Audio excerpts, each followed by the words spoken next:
اعوذ باللہ من الشیطان الرجیم بسم اللہ الرحمن الرحیم الحمدللہ رب العالمین الصلاۃ والسلام علی اشرف الانبیاء والمرسلین احمد مجتبیٰ محمد مصطفیٰ سیدنا و مولانا ابو القاسم محمد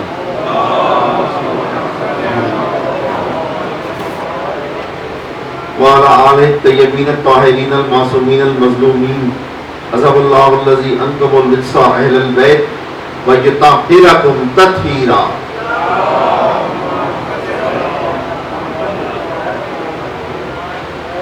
إِنَّ اللَّهَ وَمَلَائِكَتَهُ يُصَلُّونَ عَلَى النَّبِيِّ يَا أَيُّهَا الَّذِينَ آمَنُوا صَلُّوا عَلَيْهِ وَسَلِّمُوا تَسْلِيمًا.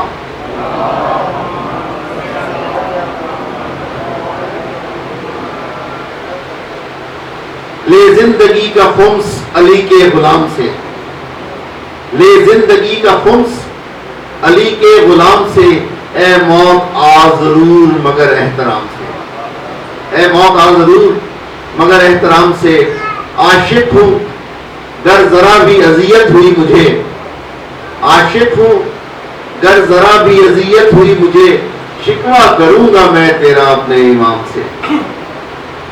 محسن نقوی کے کہا جاتا ہے کہ یہ آخری اشعار ہیں، جب آپ کو گولیاں لگی تھی تو آپ کے آخری اشعار، ایک بار سلوات پڑھ دیجیے گا۔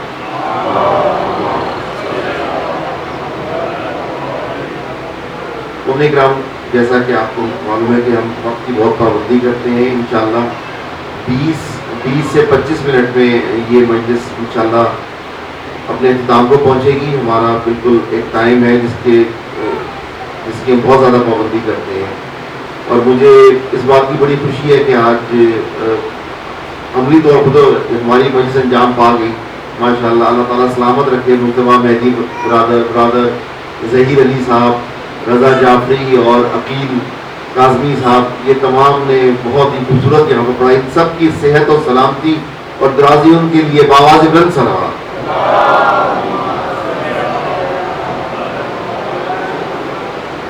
اس مختصر سے وقت میں اپنا معافی ضمیر بیان کرنے کی پوری کوشش کروں گا۔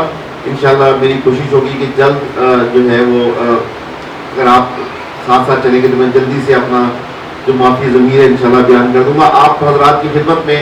کل جو میں نے عرض کیا تھا، ہمارا موضوع یہ چل رہا ہے، میں جو ابھی حضرات ہیں ان کے لیے صرف 1 منٹ کے لیے بتا دیتا ہوں کہ دراصل ہمارے درمیان جو اتنے اختلافات ہیں، ہم ایک دوسرے کے دشمن ہیں، دست و گریباں ہیں، اور ہمارے اندر اتنے جو جھگڑے فساد ہیں، یعنی مقصر غالی اور نمازی اور عزادار وغیرہ کی، اس کا میں نے سارا بیک گراؤنڈ بیان کیا تھا۔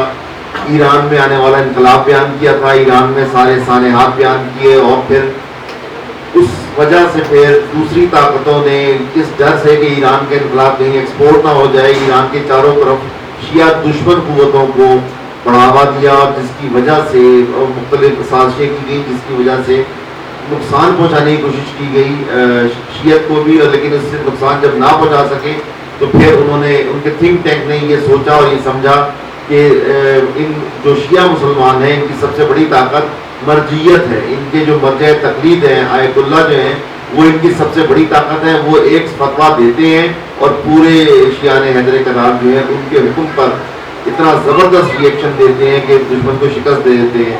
عراق میں داعش کی ہونے والی شکست، شام میں داعش کی ہونے والی شکست، اور ایران کا بھرپور انقلاب اور ایران اور اس کی دن دگنی اور رات چوگنی جو ترقی ہے ایران کی، وہ اس بات کا ثبوت ہے کہ مرجع تقلید کی زیر سایہ تمام جو امت ہے، تمام شیعہ حیدر کرار جو ہیں وہ متحد ہیں۔ اس لیے یہ فیصلہ کیا دشمن قوتوں نے کہ سب سے پہلے اس جو مرجعیت کی قوت ہے، جو تقلید کا فلسفہ ہے، اس کو نقصان پہنچایا جائے، اس کو ہٹ کیا جائے اور اس کو کسی طریقے سے تباہ کیا جائے۔ اگر مرجعیت کی قوت کو تباہ کر دیا گیا، اگر مرجع تقلید کو شیعہ حیدر کرار کی نظروں میں گرا دیا گیا اور متنازع بنا دیا گیا، تو پھر اس بات کے کبھی امکانات ہیں کہ شیعہ قوم برباد ہو جائے گی، اور پھر شیعہ کبھی بھی اس طرح سے دنیا میں نہ ہو سکے گی جیسا کہ آج شیعہ طاقتور ہیں۔ تاریخ کا اگر ہم مطالعہ کریں تو ہم اس بات کا ہمیں پتہ لگتا ہے کہ اس وقت شیعہ حیدر کرار جس طاقت میں اور جس کامیابی کے ساتھ آگے بڑھ رہے ہیں، 1400 سال کی تاریخ اس کا پتہ نہیں دیتی، اس کی مثال نہیں پیش کر سکتی۔ اتنا زبردست جو اس وقت شیعان حیدر کرار کی طاقت ہے اور جس طرح سے انہوں نے دشمن اور طاغوتی قوتوں کا مقابلہ کیا ہے. لیکن ظاہر ہے کہ مختلف ممالک میں جو مختلف قسم کی سازشیں ہیں، پاکستان کی جو سازشیں ہیں جو کہ بیرون ملک سے امپورٹ ہوتی ہیں، وہ اس لیے وہ یہاں کے موروثی حالات کو دیکھ کر ہوتی ہیں کہ یہاں پر لوگوں کے جذبات کیا ہیں، لوگوں کے خیالات کیا ہیں، لوگ کس بات کو پسند کرتے ہیں، لوگ کتنے جذباتی ہیں، لوگ لڑائی جھگڑے کو، دنگا فساد کو پسند کرتے ہیں کہ نہیں. ماشاءاللہ ہمارے ملک کی جو زمین ہے، ہماری جو یہ ہمارا ملک ہے، ہمارا جو معاشرہ ہے، یہاں پر ہم لوگ دنگے فساد کو بہت پسند کرتے ہیں. بیٹھے بیٹھے ہم بحث شروع کر دیتے ہیں اور پھر بات گالم گلوچ اور ایک دوسرے کے گریبان تک پہنچ جاتی ہے. اس معاملے میں ہم پوری دنیا میں بدنام ہیں. میرے بہت اچھے جاننے والے شکیل حیدر زیدی صاحب، یہ جنرل ذاکر کے داماد، وہ ایمبیسڈر بھی رہے ہیں.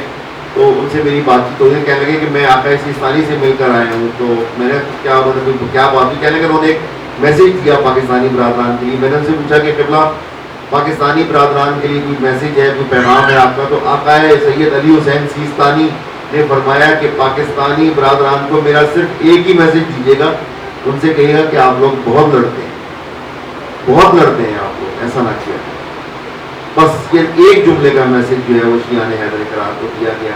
اس سے یہ بات واضح ہوتی ہے کہ ہم لوگ کتنے جذباتی ہیں اور کس طرح سے ہم جذبات میں آ جاتے ہیں، کسی بھی شخص کی کہی ہوئی باتوں میں آ جاتے ہیں اور پھر ہم مرجع تقلید کو نعوذ باللہ برا بلا کہنا شروع کرتے ہیں، جبکہ ہم اصل میں ہم اس بات کو سمجھ نہیں پاتے کہ اصل میں یہ بات ہے کیا، اور اصل میں یہ مرجع تقلید کون ہے، تقلید لفظ کہاں سے آیا، مرجع لفظ کہاں سے آیا، مجتہد لفظ کہاں سے آیا. یہ تمام باتوں کا مختصر وقت میں ان باتوں کا تذکرہ کرنا چاہوں گا. ایک بار سلام پڑھ لیجیے گا.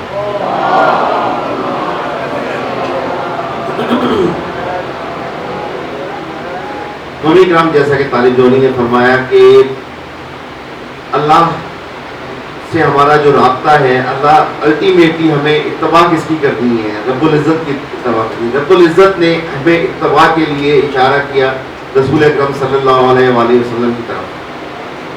اللہم صلی علی محمد وعلی رسول پاک صلی اللہ علیہ وآلہ وسلم جب دنیا سے تشریف لے جا رہے تھے تو آپ نے فرمایا انی تارکم فی ثقلین کتاب اللہ و عترتہ. آپ نے فرمایا کہ میں تمہارے درمیان دو چیزیں، گراں قدر چیزیں چھوڑے جا رہا ہوں، ایک اللہ کی کتاب اور ایک میری عترت اہل بیت.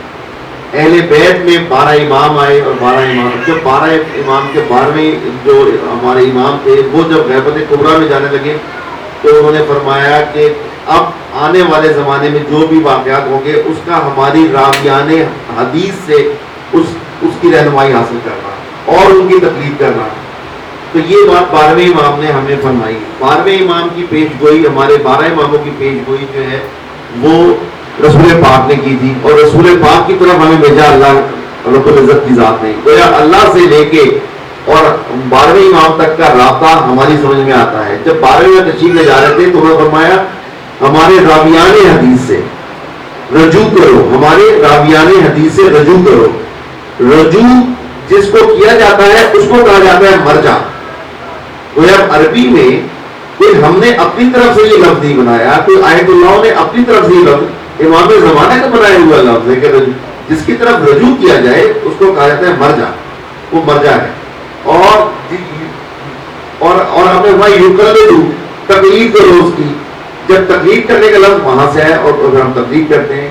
اور کس کی تقلید کرو؟ جو سائل فی نفس ہی، جو اپنے نفس کے اوپر قابو رکھتا ہو، ٹھیک ہے نا، اور جو حافظ دین ہی، جو دین کی حفاظت کرتا ہو، مخالف لہوا، جو اپنے نفس کی مخالفت کرتا ہو، اور مطیعا لامر مولا، مطیعا لامر مولا، اپنے مولا کا مطیع ہو، فرما بردار ہو. مولا کا لفظ کیوں آیا؟ مطلب اللہ کا لفظ بھی آ سکتا تھا، لیکن مولا کے لفظ میں ایک بڑی خاص جو بات ہے. ظاہر ہے کہ جو رسول پاک نے مقام غدیر قم پر جو مولا کا لفظ استعمال کیا تھا اس کی بھی ایک خاص وجہ تھی، ایک خاص، وہ بھی میں ابھی آگے چل کے بیان کرتا ہوں. مولا کا جو لفظ ہے اتنا بڑے، اتنے وسیع معنی رکھتا ہے کہ اگر آپ رسول پاک کو نعوذ باللہ خدا کہتے ہیں تو کفر ہے، شرک ہے. اگر اللہ کو رسول کہتے ہیں تو بھی کفر ہے، شرک ہے. مولا علی کو اگر نبی کہتے ہیں کفر ہے، اگر مولا علی کو خدا کہتے ہیں تو شرک ہے. لیکن مولا ایک ایسا لفظ ہے جو آپ اللہ کو بھی کہہ سکتے ہیں، رسول کو بھی کہہ سکتے ہیں، اور مولا علی کو بھی کہہ سکتے ہیں، اہل بیت کو بھی کہہ سکتے ہیں. گویا مولا تینوں جگہوں پر استعمال ہوتا ہے. تو ایک ہی لفظ میں تینوں کیا ذکر آ جاتا ہے کہ تینوں جو مطیع الامر مولا، جو اپنے مولا کی اطاعت کرتا ہو. گویا تم لوگوں میں ہمارے راویان حدیث ہو اور وہ ایسے ہوں جو کہ اپنے دین کی حفاظت کرتے ہو، اپنے نفس پر قابو رکھتے ہو، اپنے نفس کے مخالف سے مراد ہے کہ نفس امارہ کے مخالفت کرتے ہو. ایک نفس لوامہ ہے جو کہ ہمیں نیکی کی طرف لے کر جاتا ہے، ایک ہمارا نفس امارہ ہے جو شیطانی نفس ہے جو ہمیں برائی کی طرف لے کے جاتا ہے. تو نفس امارہ کے مخالف جس کو کام کرنے کا سلیقہ آ گیا، جس کو زندگی نفس امارہ کی مخالفت کرنے کے بعد گزارنے کا سلیقہ آ گیا، دراصل وہی اس بات کا سزاوار ہے کہ وہ اگر راویان احادیث بھی ہے اور دیگر شرائط بھی پوری کرتا ہے تو تم اس سے رجوع کرو، وہ مرجع تقلید ہے. ایک بار سلوات پڑھ دیجیے گا.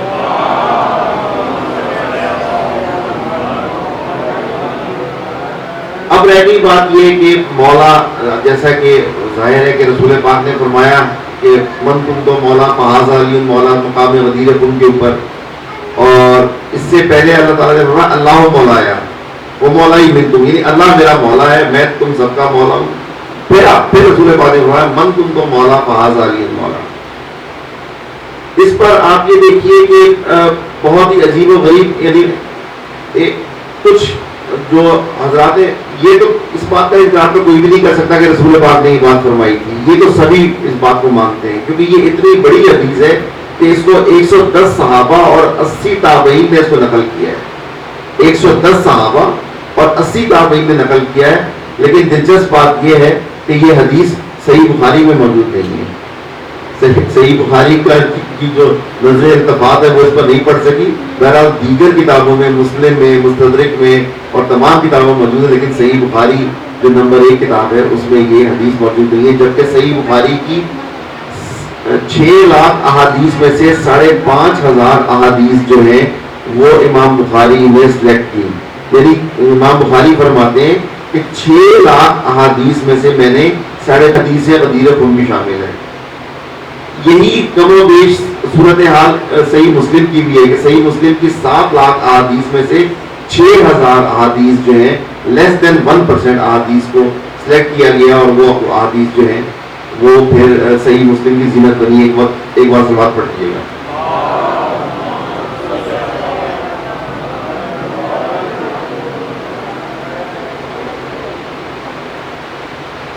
تو دیکھ رہا اب ایک طرف تو جب ظاہر ہے کہ اس حدیث کا کوئی انکار تو نہیں کر سکتا، تو ظاہر ہے کہ پھر معنی کو تبدیل کرنے کی کوشش کی جاتی ہے. یہ کہا گیا کہ صاحب مولا کا مطلب کزن ہے، یعنی جس کا میں چچزاد بھائی اسی کے، یعنی مولا علی بھی چچزاد بھائی ہیں، اس بات کو نکالا گیا. لیکن اگر پورا اگر جملہ دیکھا جائے اس میں اگر اس کو کزن کہا جائے تو اس کا مطلب یہ نکلے گا جیسے رسول پاک نے فرمایا اللہ مولایا و مولائی منکم من کنت مولا فہذا علی مولا. نعوذ باللہ، اللہ میرا کزن ہے، میں تم سب کا کزن ہوں، اور جس کا میں کزن ہوں اس کے یہ مولا علی بھی کزن ہے. ایک اتنا مبہم جملہ کسی خاتم الانبیاء کی لب مبارک سے تصور کرنا بھی ایک انتہائی توہین کی بات ہے. پھر یہ کہا گیا کہ صاحب مولا کا مطلب دوست ہے، کہ جس کا مطلب یہ کہ میں دوست ہوں، اس کے مولا علی دوست ہے. اب دوست کے معنی میں اگر آپ لیں اور مولا علی کو اگر آپ اپنا دوست کہیں تو اس سے پہلے یہ سوال پیدا ہوتا ہے کہ من کن تو مولا، یعنی میں جس کا مولا ہوں. اور قبلہ عقیل و غربی فرماتے ہیں کہ میں جس کا مولا ہوں. تو اب سب سے پہلے تو یہ فیصلہ کیجئے کہ آپ رسول پاک کے کیا ہیں. مولا علی کی بات تو بعد میں ہوگی، منکت تو مولا کی بات ہو رہی ہے. آپ یہ بتائیے کہ رسول پاک کو آپ نے کیا سمجھا؟ آپ نے سید و سردار سمجھا یا دوست؟ آقا و مولا سمجھا رسول پاک کو یا دوست؟ حاکم سمجھا، ولی سمجھا، ولایت پر فائز سمجھا یا دوست؟ حضرت ابراہیم کا دوست تو اللہ ہو اور رسول پاک کا دوست میں اور آپ، یا وہ جو یہ بات کہہ رہا ہے؟ نعوذ باللہ، نعوذ باللہ. آپ جا کر مجھے جا کر یا ان کو جا کر آئینے میں اپنا چہرہ دیکھنا چاہیے, آئینے میں اپنی شکل دیکھنی چاہیے کہ کیا ہم کیا اپنی زبان سے ادا کر رہے ہیں, کہ ہم اگر ہمیں رسول پاک کی ذات, مولا علی کی ذات اگر اپنا غلام بھی کہہ دے تو ہمارے لیے باعث فخر ہے. ہمارے لیے دنیا اور آخرت کی تمام نعمتیں ہمارے لیے یہی ہیں کہ اگر رسول پاک یہ فرماتے ہیں کہ یہ ہمارا نوکر ہے, یہ ہمارا کمی ہے, یہ ہمارا غلام ہے, نہ کہ یہ کہ ہم دوست کی بات کریں. تو غلامی پر ناز کرنا چاہیے, نہ کہ یہ کہ دوستی کی بات کرنا چاہیے کہ میں ہر انسان کو اپنا جو ہے دوست, رسول پاک کا دوست ہونے کا دعویٰ کرنے کی بجائے غلامی کا دعویٰ کرنا چاہیے. آپ نے دیکھا ہوگا ہم لوگ کہتے ہیں کہ میں, اور یہاں پر لکھا ہوا ہوتا ہے گاڑی پیچھے کہ میں نوکر صحابہ تھا. بے شک ہم صحابہ کے نوکر اپنے آپ کو کہتے ہیں, لیکن جب آپ اپنے آپ کو صحابہ کا نوکر کہہ رہے ہیں تو پھر رسول پاک کے دوست کیسے ہو گئے؟ تو یہ ان باتوں میں احتیاط رکھنی چاہیے. دراصل مولا کا مطلب آقا و مولا, حاکم, سرپرست, سردار, ان کے معنوں میں آتا ہے. ایک بار صلوات پڑھ دیجیے.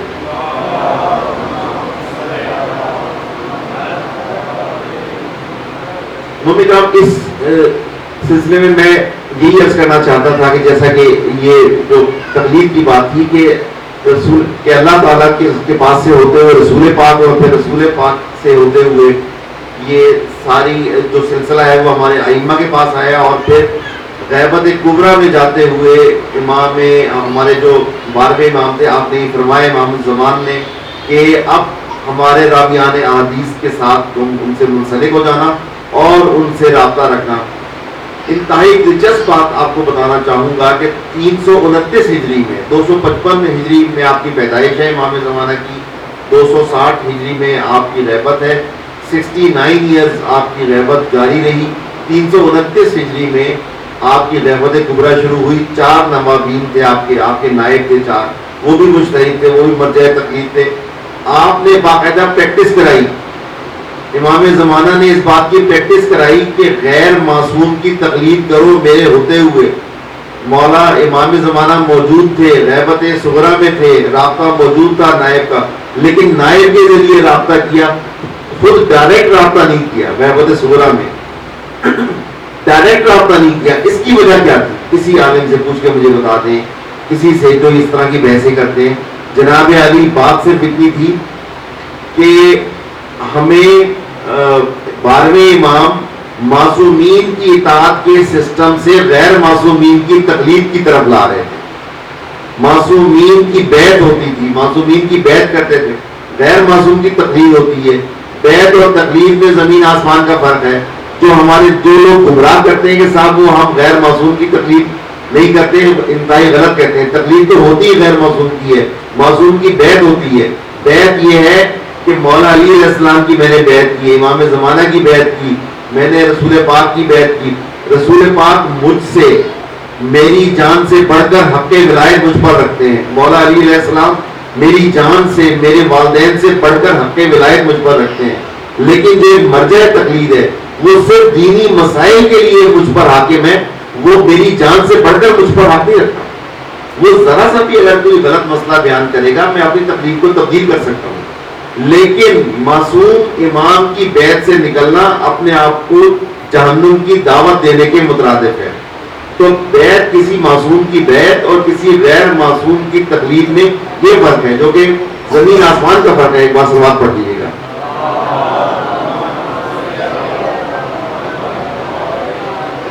دامن وقت میں بہت کم گنجائش ہے, آگے کی مجالس میں اس کی وضاحت کرنے کی میں کوشش کروں گا. بات صرف اتنی سی ہے کہ تقلید کسی مرجع کی نہیں ہے. تقلید یہ نہیں ہے کہ وہ, اب یہ کہا جاتا ہے کہ جناب کو قرآن و حدیث کے مقابلے پہ اپنا فتویٰ دیتے ہیں. اب بڑی میرے ساتھ بہت لمبی لمبی بحثیں ہوتی ہیں. ایک بہت بڑے ان کے علم بردار تھے, ان سے بحث بہت عرصے تک چلتی رہی. آخرکار میں نے ان سے کہا چلیں آپ کہنے لگے کہ جی وہ قرآن و حدیث کے مقابلے پہ اپنا فتویٰ دیتے ہیں, ہم ان کا فتویٰ قرآن حدیث کے مقابلے پر نہیں مانیں گے. میں نے کہا ٹھیک ہے. میں نے کہا باقاعدہ سیستانی یا عقائد خامنائی کا ایک توضیح مسائل اٹھا لیں, اس میں کم و بیش 3 سے 4 ہزار مسئلے ہوتے ہیں. وہ 3 سے 4 ہزار فتوے ہیں ان کے, ٹھیک ہے نا. وہ جو 4000 فتوے ہیں ان میں سے آؤٹ آف 4000 فتواز جو ہیں اونلی 1 ایک کوئی فتوا دکھا دیں جو قرآن و حدیث کے خلاف ہے. وہ نہیں میں تو یہ کر رہے ہیں, ہم تو ایسے کر رہے ہیں ویسے. میں کہا نہیں یار, بحث نہ کریں, محنت کریں. اگر اپنے موقف کو درست ثابت کرنا ہے جائیں ذرا دماغ ماری کریں. مرجع تقلید 50 سال کی ایجوکیشن حاصل کرنے کے بعد مرجع تقلید بنتا ہے. آپ نے 2-4 باتیں کرنی سیکھ لی, عربی میں آپ کو دستک گنتی تو آتی نہیں, عربی تک تو آپ کو آتی نہیں. جب آپ کو عربی نہیں آتی تو آپ کیا کرتے ہیں؟ آپ قرآن کا ترجمہ پڑھتے ہیں. جب آپ قرآن کا ترجمہ پڑھتے ہیں تو آپ تقلید کس کی کر رہے ہیں؟ جس نے ترجمہ کیا. آپ اس کے رہنوں کا نام پڑھیں. وہ جو قرآن کا ترجمہ کر کے جو آپ کو دے رہا ہے, وہ جو مرضی ترجمہ کر کے آپ کو دے دے, آپ کو ماننا پڑے گا کہ نہیں ماننا پڑے گا؟ مانی یہ ہو گیا کہ آپ نے پھر اس مترجم کی تقلید کی ہے. دراصل تو تقلید انسان ہر صورت میں کر ہی دیتا ہے کسی نہ کسی کی. ایک بار سوال پڑھ لیجیے گا.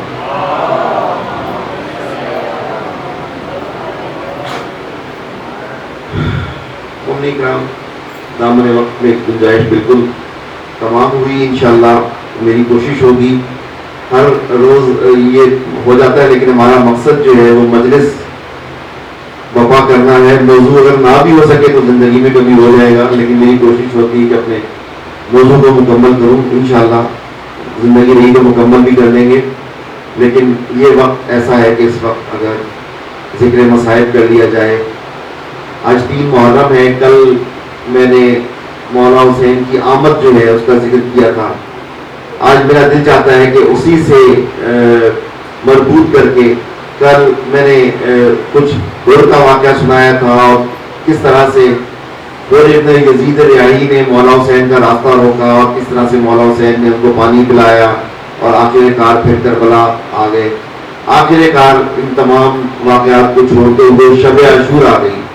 شب عاشور کا وقت ہے, عبادت میں مشغول ہیں حسینی, ایک رات کے مہمان ہیں سب لوگ. خیموں سے الاتش کی آواز آ رہی ہے. سب لوگ اپنے اپنے اسماعیل کو لے کے مائیں بیٹھی ہیں. ایک کے بعد ایک اسماعیل قربانی کے لیے تیار ہے, قربانی کے لیے تیار ہے. شب عاشور ہے کہ یزیدی فوج کا ایک کمانڈر ہے, ٹہل رہا ہے, اس کو چین نہیں آ رہا. کبھی ادھر جاتا ہے, کبھی ادھر آتا ہے, کبھی سر پہ ہاتھ مارتا ہے. سب پریشان ہے. بھلا کون ہے؟ وہ ابن یزید ریاحی. سب پریشان ہے. اتنی دیر میں بیٹا آتا ہے, علی ابن حر, آگے کہتا ہے بابا 2-3 دفعہ غلام آ چکا, کھانا تیار ہے, ٹھنڈا پانی تیار ہے, ٹھنڈا پانی پی لیجئے, کھانا کھا لیجئے. جناب حر نے فرمایا بیٹا علی تم یہ آوازیں سن رہے ہو تو میں بھی سن رہا ہوں. بیٹے نے غور کیا. بیٹا کہنے لگا جی بابا, خیام حسینی میں سے بچوں کی الاتش کی آواز ہے. ہائے پیاس کی آواز ہے. پیاس اور بھوک سے جان بلا میں بچے. کیا تم نہیں جانتے؟ بیٹے حر نے کہا کیا تم نہیں جانتے کہ ان کو یہاں تک گھیر کر کون آیا ہے؟ ان کا مجرم کون ہے؟ کیا تم نہیں جانتے کہ ان کو گھیر کر میں یہاں تک لایا ہوں؟ میں ان کا مجرم ہوں. یہ کیسے ممکن ہے میرے بچے؟ میں تو کھانا بھی کھا لوں, میں تو ٹھنڈا پانی بھی پی لوں. آلے رسول کے بچے, آلے رسول کے چھوٹے چھوٹے بچے جان بلم ہو, ان کی زبان سوکھی ہوئی ہو, پیاس سے بے حال ہو, اور وہ کھانا کھا لے. اب ان سے کھانا نہیں کھایا جائے گا بیٹا. اور پھر اس طرح سے رات گزری. صبح کا اشارے گزار ہوئی, روٹے کہا کہ میرے ہاتھوں کو باندھ دو, مجھے لے چلو مولانا حسین کی طرف, میرے سے اب زندہ رہنا مشکل ہے, مجھ سے زندہ نہیں رہا جاتا. جناب حر نے اپنے بیٹے کو ساتھ لیا, بھائی کو ساتھ لیا, غلام کو ساتھ لیا, اور تشریف لائے. ادھر سے مولانا حسین نے فرمایا اکبر عباس جاؤ, جا کے استقبال کرو, مہمان آ رہا ہے. جیسے ہی بندے ہوئے ہاتھ کے ساتھ جناب حر تشریف لائے, مولانا حسین کے قدموں میں گر گئے. مولا مجھے معاف فرما دے. نقل صاحب فرماتے ہیں مولانا حسین مسئلہ انجان بن گئے. کہنے لگے ارے تم کون ہو؟ اپنا چہرہ تو دکھاؤ, اپنا منہ تو اڑاؤ. اور کہتا ہے مولا کیا فرشتے ہیں, سارے جرائم کا مجرم ہوں, آپ کو یہاں پر گھیر کر لانے والا, آپ کو اس حال میں پہنچانے والا میں ہوں. مولا سارے جرائم میرے ہیں, میں آپ کا مجرم ہوں. کیا حر کے لیے بھی معافی ہے؟ مولا حسین نے اٹھایا، اتنا اچھا نام رکھا ہے، تو دنیا میں بھی حر آزاد ہے، تو آخرت میں بھی حر آزاد ہے۔ ارے حر حسین بہت شرمندہ ہے، کل تو دشمن بن کے آیا تھا، حسین نے تجھے پانی پلایا، سیراب کیا، آج تو دوست بن کر آیا ہے، حسین کے پاس ایک قطرہ پانی نہیں ہے جو تیری پذیرائی ہو سکے۔ انہوں نے کہا مولا میری پذیرائی یہ ہے، مجھے میدان میں جانے کی اجازت دیجیے، مجھے شہید ہونے کی اجازت دیجیے۔ الغرض نے جب جانے کا ارادہ کیا تو بیٹے نے کہا یہ کیسے بابا ممکن ہے کہ آپ تو چلے جائیں بیٹا رہ جائے، میں پہلے جاؤں گا۔ بیٹا پہلے گیا اور جا کر پھر بیٹے نے شہید ہوتے ہوئے آواز دی اور بھاگ کر اپنے بیٹے کی لاش کی طرف آیا۔ جیسے ہی پہنچا کیا دیکھتا ہے مولا حسین پہلے سے موجود ہے، زانوں پر سر رکھا ہوا ہے حور کا۔ فرماتے ہو کسی ضعیف باپ کے لیے یہ مناسب نہیں کہ وہ بیٹے کا لاشا اٹھائے، تیرے بیٹے کا لاشا حسین اٹھاؤ گا۔ میں کہوں گا کاش تو عاشور زندہ ہوتا، تو دیکھتا کس طرح تڑپ تڑپ کر علی اکبر ہم شکل پہ اکبر مولا حسین کو آواز دیتے ہیں۔ مولا حسین فرماتے ہیں میرے شہزادے علی اکبر مجھے آواز دے، حسین کی بینائی ضائع ہو گئی، حسین کو نظر نہیں آتا۔ نہ جانے زینب نے کیسے دیکھا عجب وہ منظر کربلا کا، حسین گر گر کے اٹھ رہے ہیں، تڑپ کے اکبر بلا رہے ہیں۔ انا للہ و انا الیہ راجعون وسيعلم الذين ظلموا أيّ منقلب ينقلبون۔ مالک جتنے بھی کہ تیرے پیارے حسین کے عزادار ہیں اتنی دور دور سے اپنی ساری مصروفیتیں چھوڑ کر سارے خطروں کو مول لے کر اس بیماری میں تیرے فرش عزا کو رونق بخشنے آئے ہیں، ان کو یہاں سے خالی جھولی نہ لوٹانا۔ ان کی ساری مرادیں جو ان کے لبوں پر آ سکتی ہیں، جو ان کے دلوں میں موجود ہیں، ان کی ساری مرادیں فرما، ان کو صحت و سلامتی اور درازی عمر عطا فرما، ان کو گرم ہوا نہ لگے، دنیا کی کوئی پریشانی ان کو نہ حاصل ہو، اور سوائے مولا حسین کی کوئی غم ان کو نہ ہو۔ ان کو بچوں کی خوشیاں، بچوں کی تعلیم، بچوں کے بہترین شریک حیات اور بچوں کا بہت اچھا مستقبل عطا فرما۔ ان کو ہر طرح کی دنیاوی اور اخروی برائی سے بچا لینا اور ہر طرح کی دنیاوی اور آخرت کی اچھائی عطا کرنا۔ وَسَيَعْلَمُ الَّذِينَ ظَلَمُوا أَيَّ مُنقَلَبٍ يَنقَلِبُونَ۔ ماتم حسین یا حسین یا حسین یا